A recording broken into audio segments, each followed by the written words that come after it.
Hello, everybody. My name is Tessa Vojtik, and my topic today is servant leadership theory.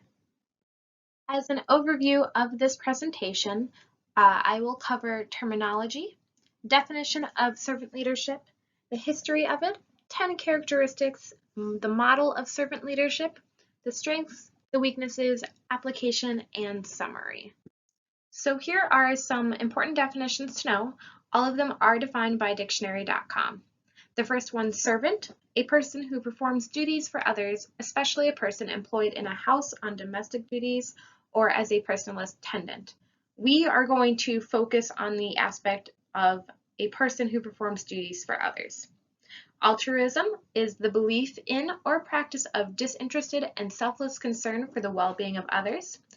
Empathy, the ability to understand and share the feelings of another, and paradox, a seemingly absurd or a self-contradictory statement or proposition that when investigated or explained may prove to be well-founded or true. Servant leadership does not have an actual definition. It has been defined differently by scholars for the last 40 plus years and has been highly debated about what it actually means. However, many people do describe it as the original founder of servant leadership, Robert K. Greenleaf, describes it in his essay. The servant leader is servant first. It begins with the natural feeling that one wants to serve first. Then conscious choice brings one to aspire to lead. And we'll go over more of that in just a moment. However, some key components to keep in mind as we discuss servant leadership are as follows. The leader wants to serve their followers. The good of the followers come over the own self-interest of the leader. The leader should help them develop to their full capability, eliminate inequalities or injustices, and this really shifts authority to the followers. So this theory is about building personal relationships. So the leader wants to be empathetic to the followers, they want to listen, and they want to build trust in order to have a successful community. So let's put this in context of a manager and his employees.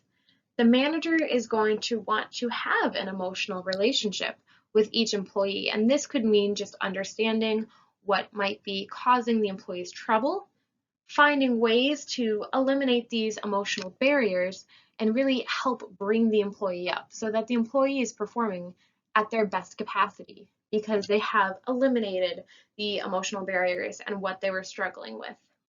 And the thought is that by bringing the employees up, then the community is going to strive, or the company is going to be at its best because all the employees are at their best. Robert K. Greenleaf coined the term servant leadership back in 1970 when he published his essay, The Servant as Leader, and became the father of servant leadership. His inspiration drew from a novel called The Journey to the East, which is about a group of travelers that decide to go on a journey and bring a servant along with them. This servant was meant to do menial tasks and things that none of the other travelers really wanted to do.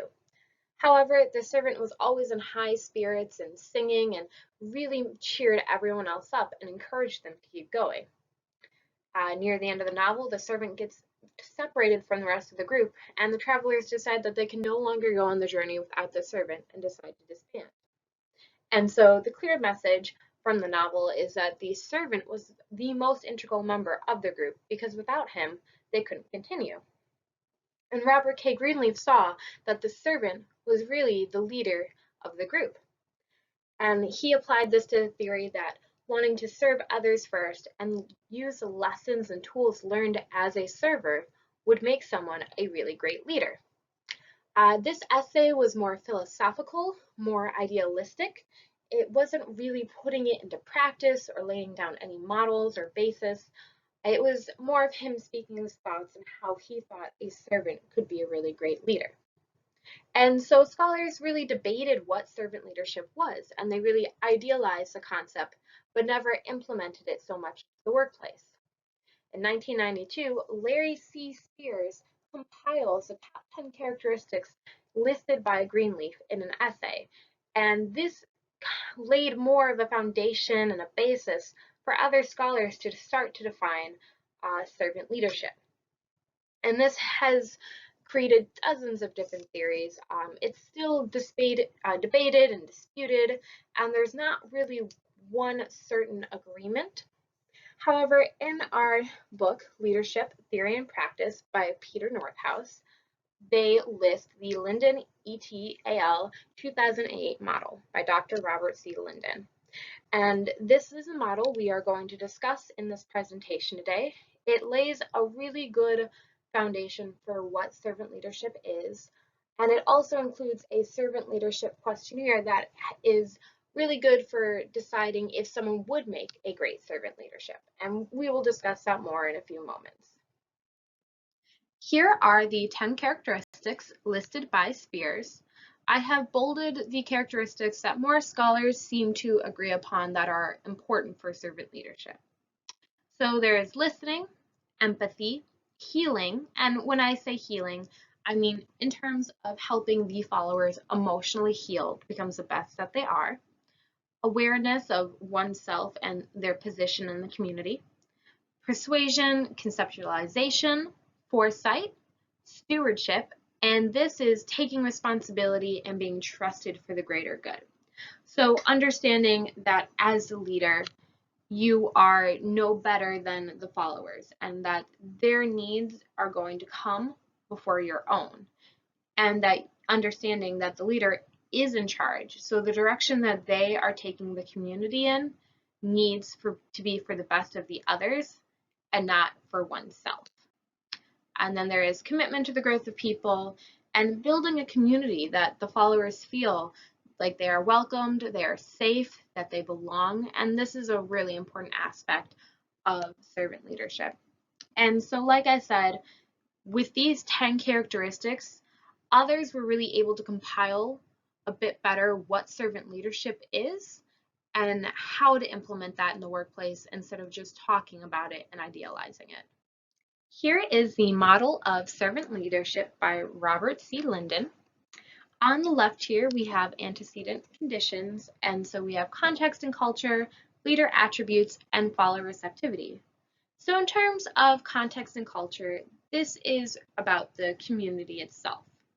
Does the community have a heavier emphasis on personal relations, on customer service, or is the community very competitive? This will definitely influence how the servant leader does lead. Leader attributes is talking about their emotional intelligence, and this is their ability to empathize with others and help them heal from whatever emotional barriers or issues they're going through. And follower receptivity is how do the followers respond? Not everybody enjoys having a servant leader or even responds to that very well. So it is important to understand how the followers want to be led. Servant leader behaviors, and we've talked about many of these as listed in the top 10 characteristics, but conceptualizing the future of the community, what it is supposed to be, where it's going, emotional healing, putting their followers first, helping others grow and succeed, behaving ethically, being empowering to the followers, and really creating value for the community are very important behaviors that the servant leader needs to have.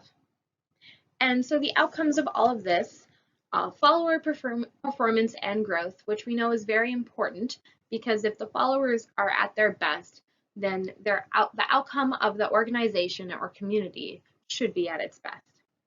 Organizational performance, so let's say in terms of a company, are their sales up? Are they doing well? Are their goals being accomplished?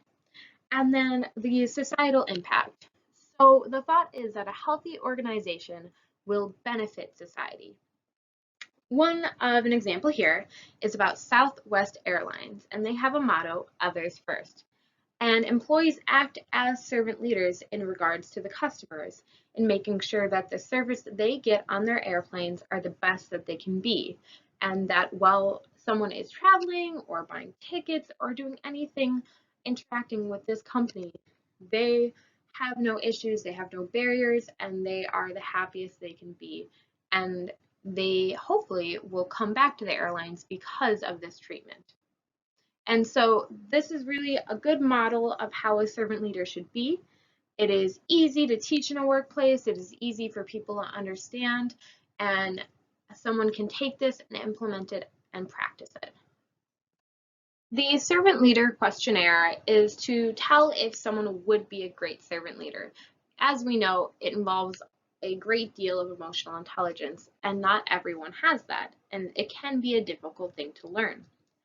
The questionnaire is composed of 28 questions, scale 1 to 7, 1 being strongly disagree, 7 being strongly agree. And this measures emotional healing, creating value for community, conceptual skills, empowering, help followers grow and succeed, putting followers first, and their ethical decision making. And this is necessary in order to decide someone's own leadership skills and if this is the type of leadership that should be implemented in the company or community, or if they need to go with another style or another person. There are several strengths to servant leadership. It is the only leadership theory that is an altruistic approach to leading. The influence and control is shared, and this can stop someone from becoming too power hungry or greedy. And it really puts the focus of the company away from the needs of just the leader. The followers are the focus, and this makes it a much better place to work in and be in, and it can be much more enjoyable, and it can help retain employees a lot better. There's a heavy emphasis on communication, which a lot of us in this class have agreed is a really important part of leadership. The questionnaire is a unique way to measure effectiveness, and this is not traditional. So if something's not working in a company or people want to try a new approach, this is something that hasn't really been implemented a lot and can be really useful. There are some weaknesses to this theory.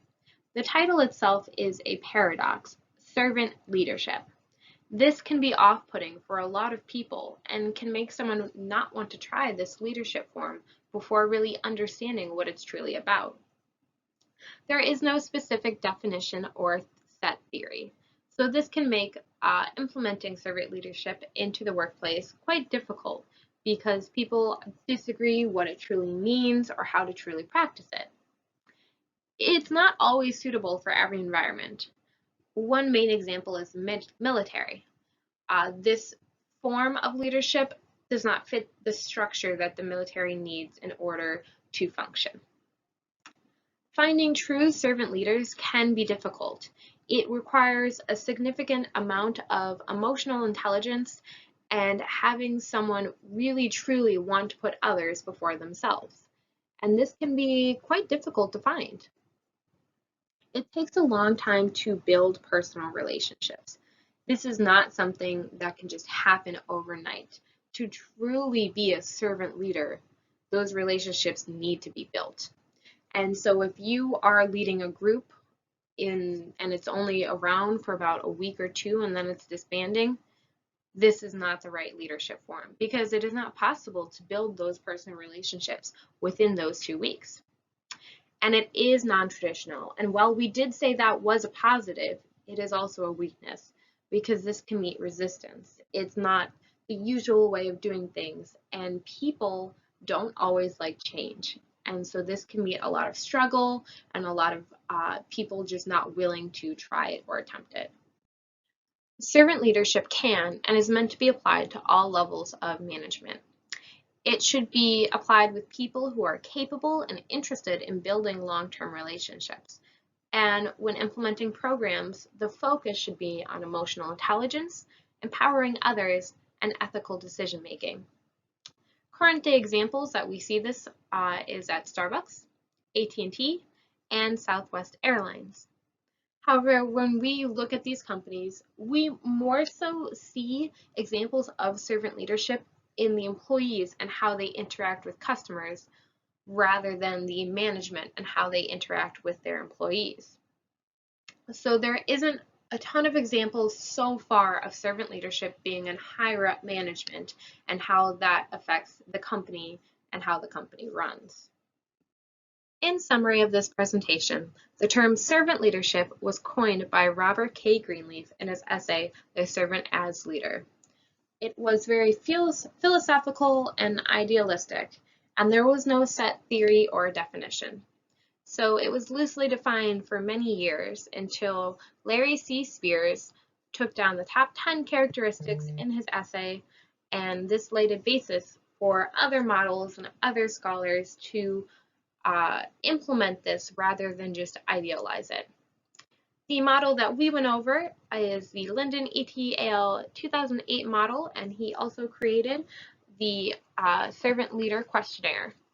This is a really great model for implementing servant leadership into the workplace, into a community, how to practice it, how to run it, and how to understand it.